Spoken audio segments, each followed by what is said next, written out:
Hey guys, இன்றைக்கி வந்து June 3 Tuesday. நேற்று வந்து எங்கள் அப்பா நாப்பழம் வாங்கிட்டு இருந்தாங்க. ரொம்பவே ஃப்ரெஷ்ஷாக இருந்துச்சு, டேஸ்ட்டாக இருந்துச்சு. இது வந்து ஆந்திரா பழமா, ரொம்பவே நல்லா இருந்துச்சு. அப்புறம் வந்து மார்னிங் பிரேக்ஃபாஸ்ட்டாக வந்து பப்பாயா வந்து சாப்பிட்ருந்தேன்.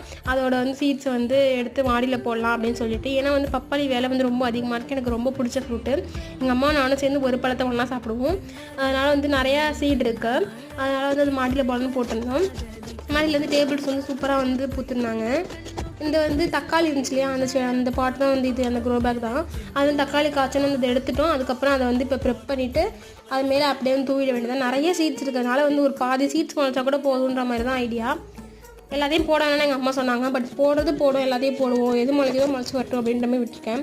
ஏன்னா அதில் வந்து ஆண் மரம் பெண் மரம்னு வந்து பிரியும் இல்லையா, அதனால நான் வந்து வரது வரட்டும்னு சொல்லிட்டு விட்டுருக்கேன். இதில் வந்ததில் பாதி தான் எடுத்து நட்டு வைக்க போகிறோம். வருதான்னு முதல்ல பார்ப்போம். இது நாட்டு ரகம்னு சொன்னாங்க. பார்த்தீங்கன்னா அதில் வந்து ஆர்பிஸ் பால்ஸ் மாரி சைடில் கிடக்குது. தேங்க்ஸ் ஃபார் வாட்சிங்.